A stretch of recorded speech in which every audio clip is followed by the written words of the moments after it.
Well, it looks like we're not going to get out of this glare. Sorry about that, guys, but you're just going to have to make it out.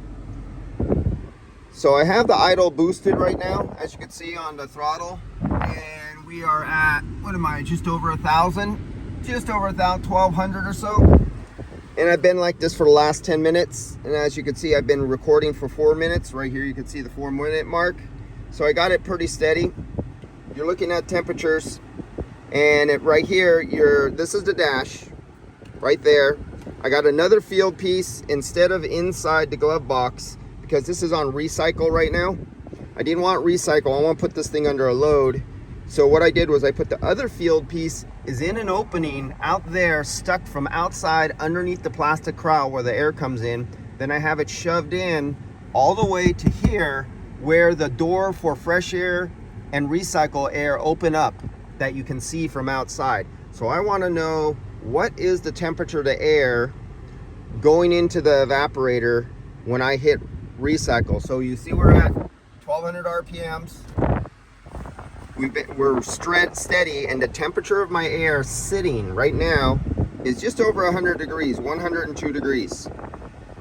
Let's go over to, and looks, oh, I have our discharge temperature out of the compressor. I'm on the discharge line there. I got to get rid of that. So that is my remote Bluetooth clamp, not the wired one off the gauges. You see the wires right there? You see that remote clamp right there? I have one of those clamps on the discharge of the compressor. So let's go back to the gauges, and now we're going to connect to the gauges, and we're going to ignore this clamp. There we go. Now the clamp is out of there. Now this is the liquid line temperature on the liquid line coming back to the expansion valve. We went from 160, that clamp right there, we went to here to the wired gauges. We're now 100 degrees basically. Look at our superheat. Well, it's bouncing as it's cycling on and off. We're totally unsteady. We can't trust it at all. Let's get it recording here. I did not record it, and that was my mistake. But let's see what you can see it turning on and off. There's the low side. The low side goes up when it turns off. The high side goes down when it cycles off. So that'll be steady, just like we've been seeing the temperature go up. And there it goes. The clutch just cycled off. Let's go outside and take a look at that. Make sure it is the clutch cycling off, because we are at 1,200 RPMs. It's 80 degrees out here.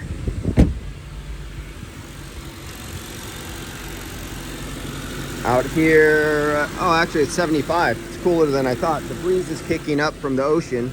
Actually, it's coming from this way. The ocean's over there. The bay, San Francisco Bay, is over there. So I just filled it, and you can hear the fan cycling off and on. You can see we got a lot of water condensation going on there. There's no shortage of water.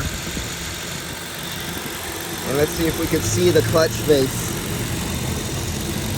I hear the fan going off, but I can't see. Hold on, let me get a flashlight. I want you to see that the clutch is actually going off.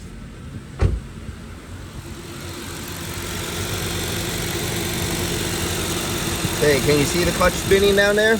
There it goes, clutch off, and the fans are going off. So we are cycling right now, because even though we're in the full sun, and this has been sitting here since 9:30 this morning, and it is, I think, 1 something. I now got the temperature inside here down into probably about 60 degrees or so. So now let's flip it to outside air. We're going to still keep it at 1,200 RPMs where it's being held at, but we're going to flip it over to outside air. Let's get it off. You see max, see recycle. Let's take that off. Now you'll see, let's get over to the air. Now you're going to see a drop. And you see the outside air is coming in and the temperature is actually dropping. You go, well, how could it be dropping if there's the hot engine heat off of the fans? There's 2 fans through the radiator and condenser. The heat's coming over the radiator, and doesn't it seek in hot air? Not all the time, sometimes, but let's see how this one goes. There was an initial dip, it cleared out the hot air that was stagnant there, because remember, my temperature probe is right here where the door opens and closes, and there was no air being sucked in it, so it had the gathered up radiant heat of the car being off because I never had it open yet. So now it's open, and in this case, it just went down for a little bit as it sucked in a big thing of air. We have the cycling still, it looks like. The engine is still cycling, but it's lengthening out. We got more of a heat. Now we have a heat load going over the evaporator we did not have before. So now we're going to see our cycle times open up. And if you look, the cycle of the air being pulled over the evaporator almost looks like it's going to the cycle of, here the fans going off and on out there. So here's the point where I opened it up. You can see that, and you can see the lengthening of the on and off cycle times by the heat load. And as you see, we're still only about 1200 RPMs.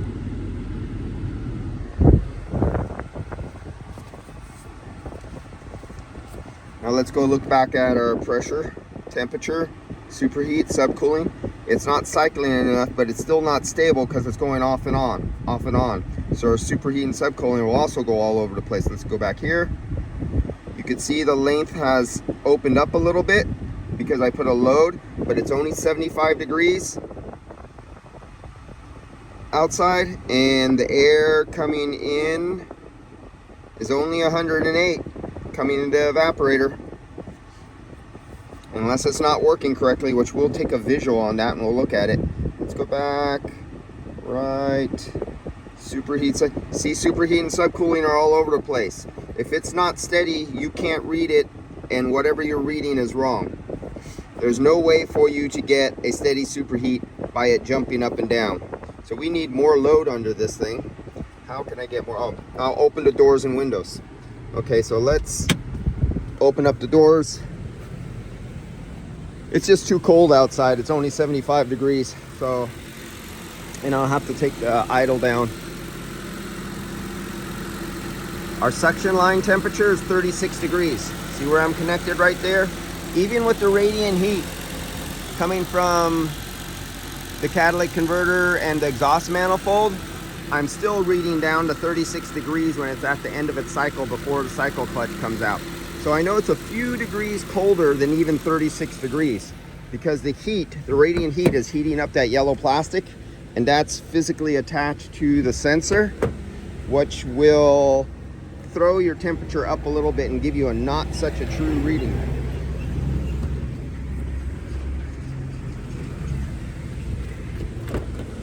We're going to do everything we can to lengthen and make this steady, but still keep it at 1200 RPMs. Oh, let me show you where I'm at. See that right there? Let's get you a visual. Right there, and there's the foam pad from the door that opens and closes for fresh air. Let's hit that a little bit. Boom. Come back here again, take a look at it, see that it closed.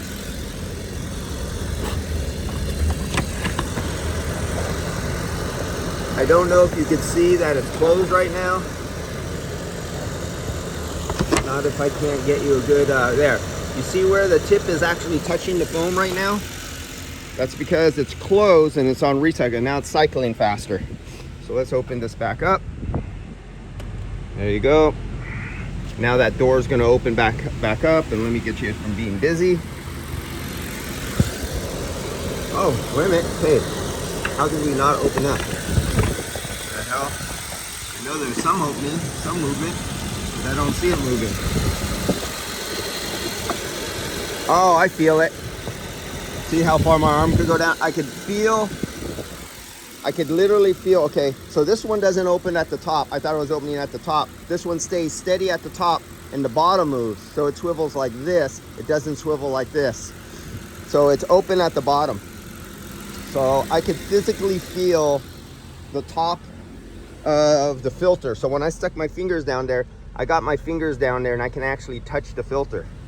And if you want to know the real temperature, let me go turn off there. Temperature 107 degrees. Let me push the sensor down farther and I'll just keep it open. I won't put it on recycle and shut on my sensor. I'm gonna stick that sensor and literally touch the top of the way down there. There we go. So now do you see where my sensor is? I stuck it. So right now my sensor is all the way down to here. It comes in and then it goes down, and I literally have the tip of my sensor pushed right into the filter like this. So I'm taking the mixed air going in, and at the air filter going into the evaporator, it's 100 degrees. Outside is 75 degrees. So actually the load over the evaporator is 101 degrees. It's like I'm in the desert right now. 101 degrees. Now here's something else that'll throw you guys off. Not only that, and I'm in mild temperatures, if this was to a really bad body shop who left all the plastic out of here, I still see the plastic shield right here. So there's a piece of plastic that goes between the radiator, the sheet metal, and the condenser, blocking some of the hot air that when the hood closes, it gets sucked around if that plastic is not there, and the hot air from the 140, 160, 190 degree air, when you're in stop and go traffic or at a stop sign, literally rolls around, comes in front of the condenser, and say you're in the desert and it's 90 or 100 degrees, and when you're in stop and go traffic, instead of having 100 degree air going over your condenser, you have 160 degree air coming around and wrapping around that way, and sometimes it looks like it is missing. The piece of foam at some of the tops and the bottom, because this does have an aftermarket, it went to a condenser, the foam is missing. Does he have the foam on the bottom? No, the foam is missing, and I could literally feel the air. My fingers are hot right here. When I put my finger hot right here, I'm getting like 120, 140 degree air cooking my fingers. So that means here, stop and go traffic, the air is literally wrapping around, coming under the radiator, not going behind the condenser, coming in front of the condenser, looping around, and 140 degree air is going in front of the superheat or subcooling section of the condenser. This is what body shops do to you when they put on aftermarket shit. So unfortunately, he has that going for him. So now we're 48 degrees out of the dash. We are still at 1200 RPMs. But now let's look at our pattern. It's steady. You see how steady that is now? 1200. Look at, now that we have all the doors open, what we just did, when we had all the doors closed, we were almost in a sealed box. It was very hard for this evaporator fan to move air into a box where less air is coming out. So we were pressurized. Inside the cabin, we were in a positive pressure. So it restricted the flow of air, so the temperature was high, because right here, this 75 degree air mixing with the 100 and some degree air there made it 100 and right here, here's the air, 108 degrees. But now that I have all the doors, there's no restriction in here.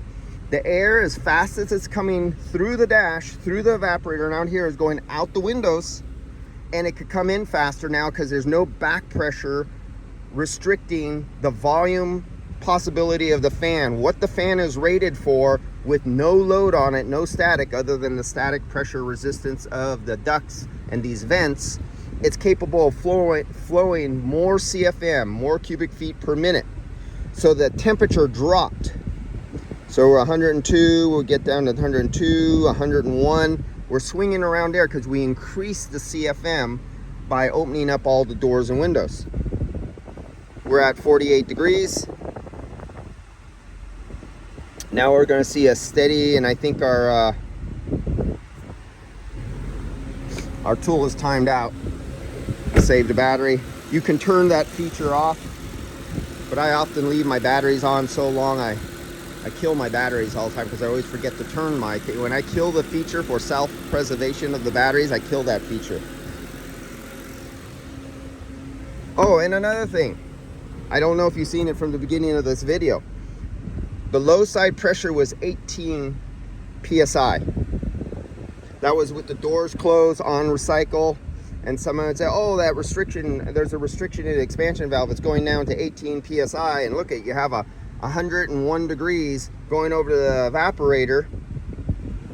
Well, now we have no restriction. We still have the hot temperature. We still have the 1200 RPMs, but now that we have fresh air, we're back to 21 PSI. I just, today on the Facebook group, you showed me a expansion valve pressure on a Toyota Corolla or Avalon. Tanner is the last name? Mike? I can't remember. Sorry, guy. But you told me 21 was restricted. I go, well, here's 21 is just perfectly fine in this old 2005 Honda under these conditions in this operating environment right now at this moment. So let's go back to max. Max, recycle. We'll leave the doors open for now. And let's go back to what we're superheat and sub. See how steady superheat and subcool? They were like mirroring each other. Why was that 0? Did I lose? Oh, that's when the fan was dead. So we were 13 and 17, somewhere around there without it turning off. You can see the turning off and on, and then you can see the long steady. But now we're going into recycle. So we're going to start cycling. There we go, we're cycling. I just heard the clutch. So superheat and subcooling out the window mean absolutely nothing. If you're cycling, you cannot use superheat and subcooling. 21 PSI. 22 PSI. Because the doors and windows open and it's on recycle, but it's recycling the air from outside that's coming through this car because there's a little cross breeze. So now let's close all the door. You can see the cycle rate here.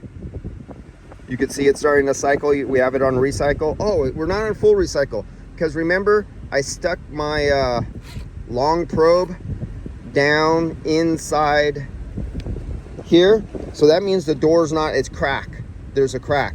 So let me pull my probe back out. Let's take it off that. Let me go get my probe because with it stuck in and down, I was holding it open. So let's get this out of here now. Get that out of there.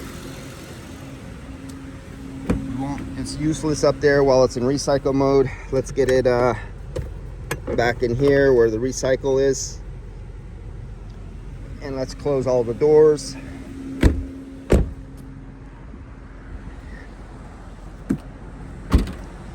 And every car reacts differently because different kind of variable speed or variable displacement compressors, depending on their software, will react totally different to the same test. Everyone goes, oh, I want one number that I could use, rule of thumb across everything. Bullshit. I want to say something a little worse than that, but this is a child's channel because we have children watching, apparently. Okay, so where are we at? Max is off, recycle's off. We are steady. You see it stopped cycling because I'm fresh air, but I closed the doors. So I lowered the load on the evaporator, even though it's hot outside air. You go, how could that be? You have fresh air open. It's taking that hot heat from out there. How can you have a lower load when the temperature of your incoming air, which we don't know now, we know it's 108 degrees when the door is open. We have 108 degrees going over to the evaporator right now. So how could I lower the load in cycling right now? Why? Because the doors are all closed. Everything is closed. We are a sealed box, and air pressure coming in here can only get out through cracks and gaps and those little vents that are in the rear quarter panel that go out. There's a little piece of rubber back there when you take off the bumper. You ever see that? It can only let out so much of this air coming in. So what happens is the cabin pressurizes. If you put a pitot tube in here, a mammometer, into the cabin compared to outside, you'll find out that the cabin air pressure has increased like in an airplane. They raise the cabin pressure so they can raise the oxygen content so you don't pass out when you're 30,000 feet up in the air. This is what's happening right now in that car. And by doing that, you lower the CFM that the fan is capable of moving. So even though we have the same hot air going over the evaporator, it will cycle every now and then because it's a lower load. Now, if I open up that rear hatch back there, that will lower the pressure inside the cabin, allowing the fan to move more air faster and put a heavier load of that 108 degree over the evaporator.